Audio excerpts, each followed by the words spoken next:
అరుణాం కరుణాతరంగితాక్షిం ధృతపాశాం కుశపుష్పబాణహస్తాం అణిమాదిభిరావృతాం మయూకైః అహమిచ్చే విభావయే భవానీం.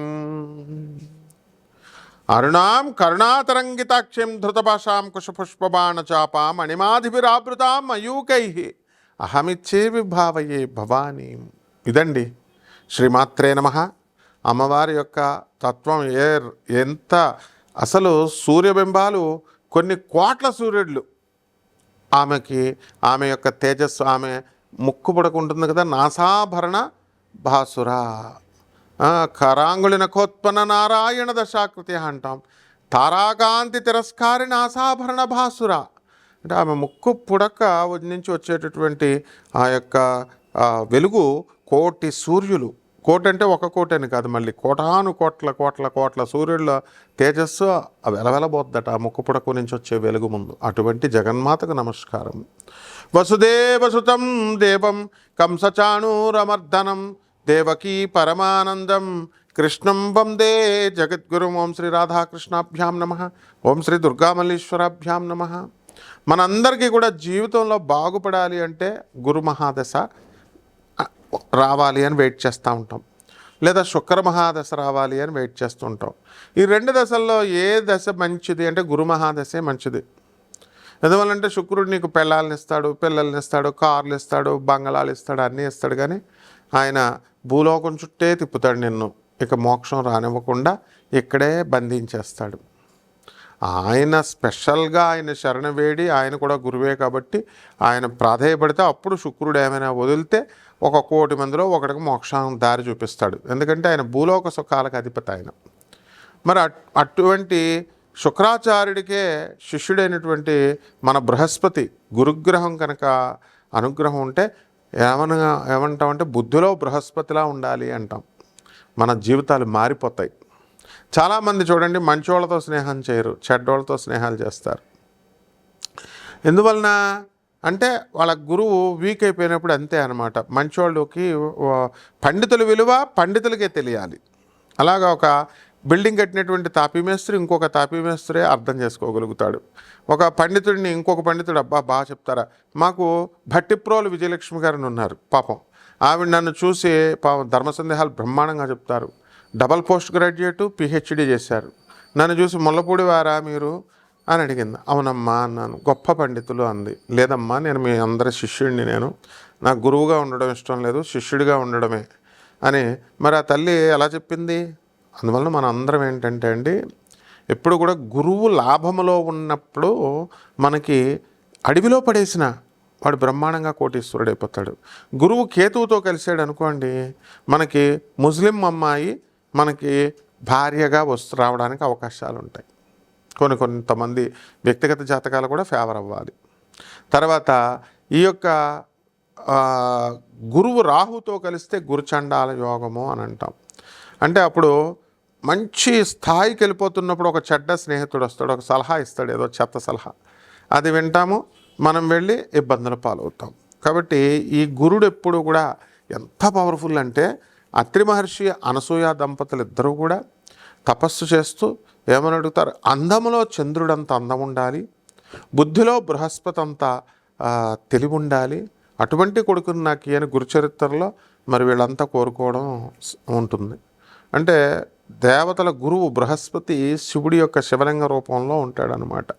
కాబట్టి అటువంటి గురువు మంచి స్థానాల్లో మనకు వచ్చినప్పుడు బ్రహ్మాండమైనటువంటి ఫలితాలు మనకిస్తాడు. మనకి యశస్సు, కీర్తి, ధనము, ఇళ్ళు, పెళ్ళాలు, తర్వాత స్థలాలు, ఇక అధికారము. ఎంత గొప్ప అధికారం అంటే రాజ్యాధికారాన్ని కూడా ఇస్తాడు. అటువంటి గురువుని మనం బలం చేసుకుంటూ ఉండాలి రోజు రోజుకి. గురుబలం పెరగాలంటే అని మనకు చాలామంది ఇప్పుడు వీడియోల్లో చెప్తున్నారు. అసలైంది చెప్పరు. పేదవాళ్ళ పట్ల కరుణ కలిగి ఉండాలి, అనాథల పట్ల సేవ చేయాలి, సాధువులకి దానాలు చేయాలి, వాళ్ళకి సేవలు చేసుకోవాలి, వికలాంగులను దయతో చూస్తూ వికలాంగులకి సేవ చేసుకుంటూ ఉండాలి. ఈ విధంగా మహిళల పట్ల ఉదార స్వభావం ఉండాలి. కామ దృష్టితో ఉండకూడదు. కామ దృష్టితో ఉంటే దెబ్బతింటాం. కాబట్టి ఆ గురువు మనకి అక్టోబర్ 18, 2025 సంవత్సరం నుంచి కర్కాటక రాశిలోకి మహాబలీయంగా మారుతున్నాడు. డిసెంబర్ 5వ తేదీ 2025 సంవత్సరం వరకు చాలా బలంగా మారిపోతాడు. ఆ తర్వాత మళ్ళీ మే 14, 2026 సంవత్సరం తర్వాత విపరీతమైన బలాన్ని పర్మనెంట్గా పెట్టుకుంటాడు, పుంజుకుంటాడు. అప్పుడు ద్వాదశ రాశుల మీద రకరకాల ప్రభావాలు కలుగుతాయి అన్నమాట. ఇప్పుడు కుబేరా సినిమా చూశారు. కుబేరా సినిమాలో చూడండి, లాస్ట్కి వచ్చేసరికి 10,000 కోట్ల రూపాయలు ఈ యొక్క అప్పుడే పుట్టినటువంటి అనాథ పిల్లలకి, ఆ పిల్లాడికి వాడికి ఓనర్గా నేను ఇస్తున్నానని చెప్పేసి హీరో ధనుష్ కుబేరా, ధనవంతులకే ధనవంతుడు కుబేరా అని పేరు పెడుతుంది మన రష్మిక మదన్న. మరి ఇదంతా ఎందుకండి? అడుక్కునే వాళ్ళందరికీ కూడా మనకు అక్కడ దహన సంస్కారాలు చేయిస్తాడు ధనుష్. చూడండి, ఎందుకంటే నెక్స్ట్ జన్మలో కూడా పాపం వాళ్ళని కాల్చకపోతే, దహన సంస్కారం చేయకపోతే మళ్ళీ ముష్టివాళ్ళలాగా పుడతారు. ఆ శవాన్ని అలా అనాథ శవంగా వదిలేస్తే మనం కూడా అడుక్కుని జన్మం ఎత్తేస్తాము అని క్లియర్గా సినిమాలో శేఖర్ కొమ్మల గారు మంచి మెసేజ్ ఇచ్చారు. అది వాస్తవం కూడా. అలాగే అక్రమ సంబంధాలని చెప్పి చాలామంది చంకలు గుద్దుకుంటూ ఉంటారు. మరి అక్రమ సంబంధాలు ఉంటే ఏమవుతుందంటే ఉన్న కాపురం కూడా పోతుందన్నమాట. అది భూలోకంలో జరిగేది. ఓకే, అయితే యహలోకంలో జరిగేది కాకుండా పరలోకంలో ఏమవుతామంటే అక్రమ సంబంధాలు పెట్టుకున్నటువంటి వాళ్ళు వచ్చే జన్మలో ముష్టి వాళ్ళగా, బిచ్చగాళ్ళగా పుడతారన్నమాట. ఇది శాస్త్రం చెప్పేటటువంటి విషయం. గరుడ పురాణం దీనికి తార్కాణం. మరి అది డైజెస్ట్ కాదు మనకి. ఏంటంటే అది ఏమంటే వచ్చే జన్మ ఎవరు చూస్తారండి, వచ్చే జన్మ కదా అప్పుడు చూసుకోవచ్చు. ఈ జన్మలో నాకు ఇప్పుడు ఏమవుతాయంటే మొగుళ్ళు వదిలేసిన వాళ్ళు, మొగుళ్ళు చచ్చిపోయిన వాళ్ళు వీళ్ళు ఉంటారు చూసారా, భార్య చచ్చిపోయిన వాళ్ళు, భార్య వదిలేసిన వాళ్ళు, వీళ్ళకి కొన్ని దోషాలు ఉంటాయండి. ఆ దోషాల వల్లే పాపం వాళ్ళకి సప్తమాధిపతి నేచపట్టిన, సప్తమాధిపతి శత్రువులతో కలిగిన, సప్తమ గ్రహాల్లో శత్రుక్షేత్రంలో సప్తమ స్థానంలో దుష్టగ్రహాలున్న, క్రూర గ్రహాలు వచ్చిన, ఇలా అనేక రకాలైనటువంటి కొన్ని టెక్నికల్గా జ్యోతిష శాస్త్రంలో చెప్పబడ్డాయి. అలాగే సప్తమ స్థానంలోకి వచ్చినటువంటి శని కళత్రపుత్ర శత్రుత్వ కారణాయ నమః అంటారు. ఇవందరూ కూడా పిల్లలు వ్యతిరేకమైపోతారు. తర్వాత ఈ యొక్క భర్తలు అందరూ కూడా వ్యతిరేకమైపోతారు. అలాగే ఏలినట్స్ సమయాల్లో కూడా మరి భార్య భర్తల మధ్య కోట్లాట్లు ఇలాంటివన్నీ కూడా జరుగుతాయి. అయితే వీటన్నిటిని కూడా అణిచివేసేది, వీటన్నింటిని కూడా నల్లిఫై చేసి చక్కగా ప్యాసిఫై చేసేటటువంటిది ఈ గురు మహాదశ అన్నమాట. కాబట్టి లాయల్గా ఉండడము అని అంటే ఏమనుకుంటారంటే, మామూలుగా ఏమంటే మేము నీతిగా ఉంటున్నాము కదండి, మేము చాలా చక్కగా ఉంటున్నామండి, అందరూ చెప్పేది వింటున్నామండి, భర్త చెప్పేది వింటున్నామండి అంటారు. మామూలుగా గురుబలం మీకు ఎందుకు వస్తుంది చెప్పండి? మీరు చిన్నప్పుడు చదువుకున్న స్కూల్ మొహం చూసారా? పోనీ మాస్టర్ల దగ్గరికి వెళ్ళి వాళ్ళకి ఒక్క అరటిపండు అంటే ఒక్క అరటిపండు, ఒక యాపిల్ పండు ఇచ్చారా? లేదు. పోనీ నేనే గురువు గారిని కనీసం నేను కృష్ణాష్టమి రోజున బర్త్డే కృష్ణుడితో పాటు కృష్ణుడికి గ్రీట్ చేస్తారా? నాకెవడన్నా ఒక గ్రీట్ చేస్తాడు అనుకుంటున్నారా? డైలీ కొన్ని వందల ఫోన్లు వస్తాయి. సంవత్సరాలుగా మా గురువుల దగ్గర మేము మరి మా పురాణ పండిత రాధాకృష్ణమూర్తి గారు, మధుర కృష్ణమూర్తి శాస్త్రి గారు, ఇలా మా గురువులందరూ కూడా గరికపాటి నరసింహారావు గారు, ఇలా వీళ్ళందరూ మన గురువులే. వీళ్ళ దగ్గర మేము శిష్యర్గం చేసినప్పుడు వాళ్ళ శిష్యులంతా కూడా మేము చిన్నతనం నుంచి చూస్తున్నాం. పెద్ద అయిన తర్వాత మాకే శిష్యులు వచ్చారు, మేము చూస్తూ ఉంటాం. వాళ్ళు తాత్కాలికంగా వాళ్ళ సమస్యలు పరిష్కారం చేసేసుకొని వెళ్ళిపోవడం మీద దృష్టి ఉంటుంది తప్ప, గురుగారు ఈరోజు బర్త్డే కదా మనం విష్ చేద్దాం ఒక నోటి మాట, అవి కూడా ఇంగిత జ్ఞానం ఉండదన్నమాట. అంటే మానవ బుద్ధి ఏమవుతుందంటే రోజులు వెళ్ళే కొద్దీ బలహీనమైపోతూ ఉంటుంది. అది మీ తప్పు కాదు, మనుషుల తప్పు కాదు, అది కలియుగ ప్రభావం, కలి ప్రభావం. ఈ కలి ప్రభావాన్ని అణిచేయడానికి మనకి ఏమి రావాలండి అని అంటే, ఎప్పుడో కలియుగం అంతమంట, ఎప్పుడో కలికి అవతారం పుడతాడు, ఎప్పుడో కలిని సంహరిస్తాడు అని ఇంకా కొన్ని యుగాలు సంవత్సరాలు అప్పుడు మనం ఉండను కూడా ఉండం. ఒక 80 సంవత్సరాలు బతికితే గ్రేటు. అలాంటిది 5,000 సంవత్సరాల తర్వాత జరగబోయేటటువంటి కల్కి అవతారం కోసం మనం ఇప్పుడు చంకలు గుద్దుకుంటూ ఉంటాం, వస్తాడని ఎదురు చూపులు చూస్తూ ఉంటాం. కానీ సాక్షాత్తు శ్రీ మహావిష్ణువే ఆ యొక్క ద్వాపర యుగంలో శ్రీకృష్ణుడిగా మనమే భూమి మీద పుట్టేశాడు ఆల్రెడీ. శ్రీరామచంద్ర ప్రభువే మనకి రామప్రభువుగా త్రేతాయుగంలో పుట్టేశాడు భూమి మీద. వాళ్ళని పూజించుకోవడం, వాళ్ళ తత్వాన్ని తెలుసుకోవడం, అది సంతోషించకుండా రాముడు దేవుడు కాదు, కృష్ణుడు దేవుడు కాదు, రాముడు మనల్ని ఇచ్చేసారా, ఉద్ధరించారా, రాముడు కృష్ణుడు కొన్ని లక్షల మందిని చంపేశాడు. తెల్లాకర్ మనోహర్ అని ఒక ఆయన ఈ మధ్యన కనబడుతూ ఉంటాడు.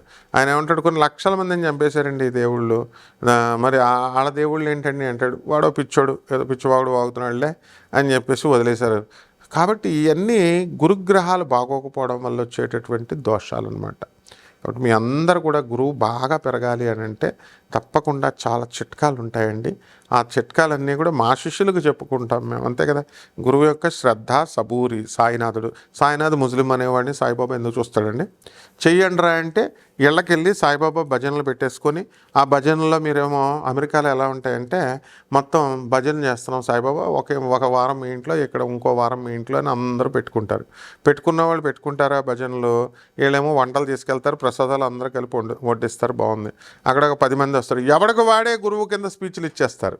ఆ సాయి చరిత్రలో ఏముందో అది చెప్పకుండా వీళ్ళ సొంత వ్యాఖ్యానం. వీళ్ళ మన గురువుల భగవంతుడు ఇవ్వాలండి. గురుస్థానం అనేటటువంటిది భగవంతుడు ఇవ్వాలి. భగవంతుడు ఆయా గ్రహ సంపుటి వల్ల, నాయన ఇది నువ్వు యథార్థమైనటువంటి జ్ఞానాన్ని బోధించు అని ఆ గురువు యొక్క శక్తి మనకి ప్రేరేపించాలి. మనం దానికోసం తపస్సులు చేసినప్పుడు మేము ఉన్నాం చిన్నప్పటి నుంచి. మీరందరూ మంచి వయసుల్లో చక్కగా స్కూల్ డేస్లోను, కాలేజ్ డేస్లోను మీరు అందరూ మీ ఫ్రెండ్స్తో ఆడుకున్నారు, గర్ల్ ఫ్రెండ్స్తో ఆడుకున్నారు. కానీ మేము అలా చేయలేదే. మేమంతా మా గురువులు కాళ్ళు పిసుకుతూ ఉండేవాళ్ళం. మా గురువుల చేతి తిట్లు తింటుంటే అంత ఆనందంగా ఆస్వాదించేవాళ్ళం. ఇప్పుడు కూడా మీతో తిట్లు తింటూ ఉన్నాం కఠినంగా చెప్పేటప్పుడు. అయినా సరే మేము మీ శ్రేయస్సు కోరుకుంటున్నాం కాబట్టి ఆ గురువు ఏం చేస్తాడు, ఇప్పుడు ఆ గురువు అరే నాయన నువ్వు గురుస్థానంలోకి వెళ్ళు అంటాడు. ఇప్పుడు నేను ప్రతి వీడియోలో చూడండి, చాగంటి గారు మా గురువు గారు, గరికపాటి గారు మా గురువు గారు, భారతీతీర్థ స్వాముల వారు మా గురువు గారు, ఇగో వీళ్ళని ఫాలో అవ్వండి, చక్కగా చేసుకోండి అని చెప్తున్నాం. వాళ్ళు ఏమైనా వచ్చి వీడు నా శిష్యుడు, వీడు పాపం మంచోడు చాలా కష్టపడ్డాడని ఏమైనా అవార్డు ఇచ్చారు, నాకు రివార్డు ఇచ్చారా? ఎవరు? మనం గురువు సేవ చేసుకుంటూ చేయాలా. ఇప్పుడు నాకు అవసరం లేదు వాళ్ళందరి పేర్లు చెప్పాల్సిన అవసరం లేదు. I am the guru, I am Jagadguru, Jagadguru Adi Shankaracharya శిష్యుడు. నాకు గురువు ఏంటి? నేను డాక్టరేట్షిప్ చేశాను ఐఐటి మెడ్రాస్లో. I have both medical and uh engineering qualifications. Atharvana Veda పండితుడిని, Bezawada దేవస్థానం గురువుల దగ్గర పెరిగినటువంటి వాడిని. అష్టాదశ శక్తిపీఠాలకి మేము ఆన్ గవర్నమెంట్ డ్యూటీగా మా గురువులతో పాటు ఇప్పుడు కూడా లెగసీ ఫాలో చేస్తూ నేను వెళ్ళి మిగతా వేద పండితులతో అమ్మవార్లందరికీ కూడా స్వామివారి ద్వాదశ జ్యోతిర్లింగాలకి కళాపోషణ పెడుతూ ఉంటాం. ఇప్పుడు నాకు వాళ్ళ అవసరం లేదు. నేను ఎందుకు పెట్టాలి, ఎందుకు చెప్పాలి వాళ్ళకి పేర్లు? వాళ్ళు ఏమన్నా నాకు చెప్తున్నారా, అరే గురువు బెటా ఒక ఆయన మన గరికపాటి నరసింహారావు గారిని సమర్థిస్తూ నువ్వే కదా చెప్పేటప్పుడు మీరిద్దరూ సహాధ్యాయులు అంటూ తిట్లు తింటాం. మా గురువులు అయినా సరే మేము గురువుల్ని ఇచ్చేస్తున్నామా? నో, ప్రేమిస్తూ ఉండాలి గురువు తత్వాన్ని. కాబట్టి అప్పుడు ఆ జగద్గురు అయిన కృష్ణుడు వందే కృష్ణం జగద్గురు అంటుంటే, కృష్ణం వందే జగద్గురు అంటే ఆ కృష్ణుడు పుట్టాడు. మనకి చాలా సంతోషించాలి. భూమి మీద కృష్ణతత్వాన్ని తెలుసుకోవడానికి ప్రయత్నించాలా, రామతత్వాన్ని తెలుసుకోవడానికి ప్రయత్నించాలా. మీకు అందరికీ అప్పుడు తత్వం తెలిసినప్పుడు మీకు గురుబలం వస్తుంది.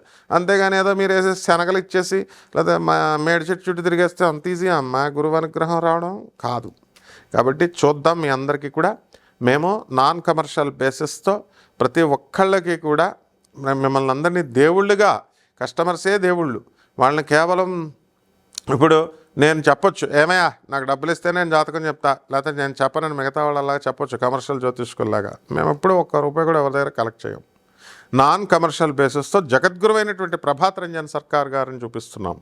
వివేకానందుడు, రామకృష్ణ పరమహంస, రమణ మహర్షి, పరమహంస యోగానందుల వారు, వీళ్ళంతా మా గురువులు. మేమంతా ఆశ్రమంలో శిష్యర్గం చేసి వచ్చినటువంటి వాళ్ళం. నేను ఇంటర్నేషనల్ కోఆర్డినేటర్ని ఆనంద్ మార్గ ఆశ్రమానికి. మరి మా గురువుల్ని మీకు జగద్గురువు అయినటువంటి ఆనందమూర్తి గారిని, ఆనంద్ మార్గ సంస్థని మీకు పరిచయం చేస్తుంటే, అనాథ పిల్లలకు సేవ చేసుకోండి, సాధువులకి సేవ చేసుకోండి అంటే అది చేసుకోవాలా. ఎవరైతే చక్కగా మీ గురుబలం పెరగాలనుకుంటున్నారో నిజంగా అటువంటి వారికి మా అమెరికా నెంబర్ ఇవ్వడం జరిగింది, అలాగే మా ఇండియా నెంబర్ ఇవ్వడం జరిగింది. డైరెక్ట్గా చిన్న పెద్ద అని లేదు.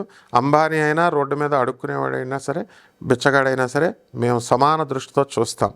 అంతేగాని ఎందుకంటే మేము ఎంతోమంది ఐఏఎస్ ఆఫీసర్లని, ఐపీఎస్ ఆఫీసర్లను తయారు చేసిన వాళ్ళం ఒక ఉపాధ్యాయుడిగా. కాబట్టి వాళ్ళకి మాకు ఆ రెసిప్రొకేషన్ ఉంటుంది.